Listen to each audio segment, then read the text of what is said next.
So hey anime fans, welcome back to another episode of Solo Leveling। हाँ, मैंने solo levelling का एक ही part upload किया है क्योंकि टाइम ही नहीं मिल रहा है सेकंड पार्ट को अपलोड करने का। तो आज टाइम मिला और मैंने बना के अपलोड भी कर दिया। आशा करता हूँ इस वाले वीडियो में आप लोग अच्छा रिस्पॉन्स दिखाओगे। तो जल्दी से वीडियो को लाइक करके चैनल को सब्सक्राइब कर दो एंड पार्ट 2 के लिए रेडी हो जाओ। तो और ज़्यादा ना बकबक करते हुए चलो पार्ट 2 को स्टार्ट करते हैं।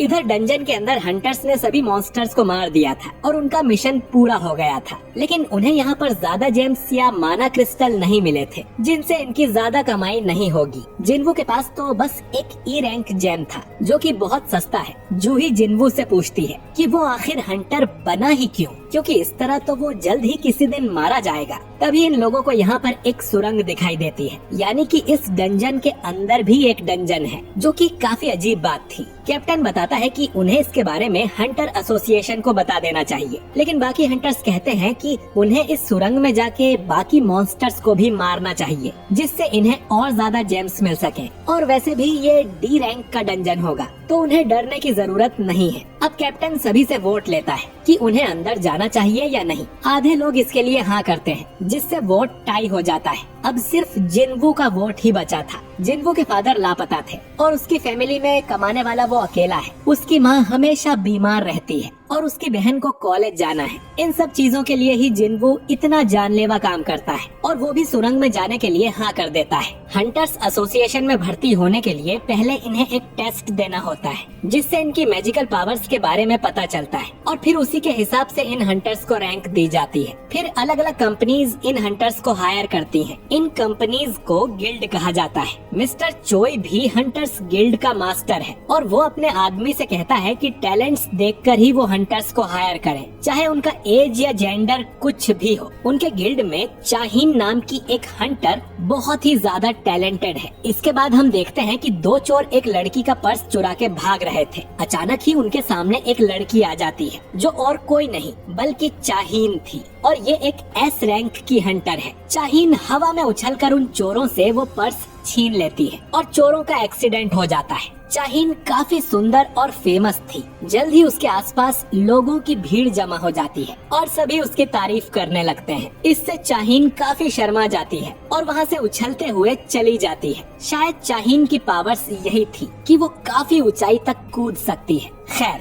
इधर हंटर्स गुफा में चलते जा रहे थे। जिन्वू जूही से माफी मांगता है क्योंकि उसकी वजह से जूही को भी अंदर आना पड़ा। जूही उसे काफी डांट लगाती है क्योंकि अभी वो मरते मरते बचा है और फिर भी उसने एक और डंजन में जाने के लिए हाँ कर दी। अगर टीम में कोई हीलर ना हो तो जिन्वू का जिंदा बचना नामुमकिन है। जिन्वू जूही से माफी मांगता है तो जूही कहती है कि वो माफी के लिए उसे डिनर डेट पर ले जा सकता है, जो सुन जिन्वू थोड़ा शर्मा जाता है। सुरंग के आखिर में इन्हें एक बड़ा सा दरवाजा मिलता है, जिसे खोलकर ये लोग अंदर जाने लगते हैं। इधर प्रेसिडेंट गो नए भर्ती हुए हंटर्स को बताते हैं कि 10 सालों के बाद भी इन्हें पोर्टल्स के बारे में ज्यादा कुछ नहीं पता है। कोई नहीं जानता कि डंजन में कब क्या हो जाए और हंटर बनना एक काफी रिस्की काम है। भले ही ये कितने मिशंस भी कंप्लीट कर लें, लेकिन इन्हें हमेशा चौकन्ना रहना चाहिए। जिंदा रहने के लिए यही सबसे इम्पोर्टेंट है। दरवाजा खोलकर ये लोग एक बड़े से कमरे में आते हैं, जिसके अंदर ढेर सारे स्टैच्यू रखे हुए थे जो कि सैकड़ों साल पुराने लग रहे थे। कमरे के बीच में एक बड़ा सा स्टैच्यू था जो किसी तरह के सिंहासन पर बैठा हुआ था, लेकिन कमरे में इन्हें कोई भी मॉन्स्टर नहीं दिखाई देता है। कमरे के बीच में किसी तरह का मैजिक सर्कल बना हुआ था और एक पुतले के ऊपर कुछ लिखा हुआ था। कैप्टन पढ़ता है कि इस जगह का नाम कार्टेनॉन टेम्पल है और यहाँ आए लोगों को पहले गॉड की पूजा करनी चाहिए, फिर गॉड की तारीफ करना चाहिए और जो लोग इस बात को नहीं मानेंगे वो यहाँ से जिंदा वापस नहीं जा सकते। तभी जूही जिन्वू से डरते हुए कहती है कि उसने एक स्टैच्यू की आंखें हिलती हुई देखी हैं। तभी इस कमरे का दरवाजा अपने आप बंद हो जाता है और अब ये सभी लोग यहाँ फंस गए थे। अब एक हंटर दरवाजा खोलकर यहाँ से भागने की कोशिश करता है, लेकिन तभी उसके पास वाला स्टैच्यू अपनी कुल्हाड़ी से उस आदमी को काट देता है। ये देख सभी लोग बुरी तरह से डर जाते हैं कि वो स्टैच्यू हिल कैसे सकता है, और अगर एक स्टैच्यू हिल सकता है तो इसका मतलब है कि यहाँ मौजूद सभी स्टैच्यू जिंदा हैं। जिन्वू भी ये देखकर डर गया था। वो सोचता है कि डी रैंक का हंटर चुटकी में मारा गया तो उसके जैसे ई रैंक का क्या होगा? और ये स्टैच्यू तो बहुत पावरफुल है, मतलब ये कोई लो रैंक डंजन नहीं है। और इसका मतलब है जूही सच बोल रही थी। जिनवू फिर से अपने पीछे वाले स्टैच्यू को देखता है और वो भी जिंदा था।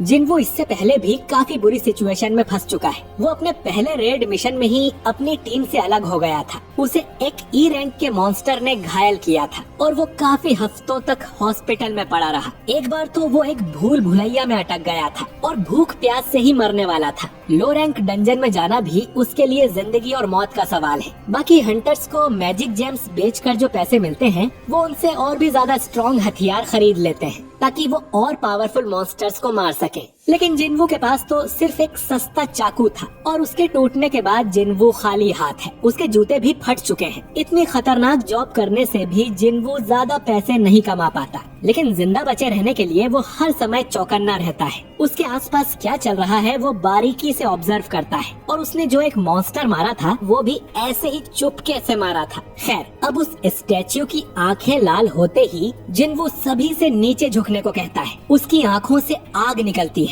जिससे एक हंटर वहीं पे जल के राख हो जाता है, पर जिनवू खुद को और जूही को बचा लेता है। सभी लोग बुरी तरह से डरे हुए थे। जिनवू सोचता है कि ये सब क्यों हो रहा है, यहाँ से बाहर जाने का कोई रास्ता नहीं है, यानी कि वो भी मारा जाएगा। और ये एपिसोड यहीं पर खत्म हो जाता है। तो दोस्तों, आपको इस नए एनिमे का पहला एपिसोड कैसा लगा कमेंट करके जरूर बताइए। सोलो लेवलिंग की हाइप बहुत ही ज्यादा है। अब देखना ये है कि ये एनिमे अपनी हाइप को जस्टिफाई कर पाता है या नहीं। पहले एपिसोड में हमें इस वर्ल्ड से इंट्रोड्यूस किया गया है और दूसरे एपिसोड में जरूर जिनवू के साथ कुछ ऐसा होगा जिससे वो बहुत ही ज्यादा ओवर पावर कैरेक्टर बन जाएगा, जैसा हमने चेनसो मैन या जुजुत्सु काइसेन या माय हीरो एकेडमिया में देखा है। खैर, वीडियो पसंद आया हो तो इसे लाइक करें और अगले एपिसोड के लिए चैनल को सब्सक्राइब करना बिल्कुल ना भूलें। बाकी मैं मिलता हूँ आपसे बहुत ही जल्द एक नए वीडियो के साथ। शुक्रिया।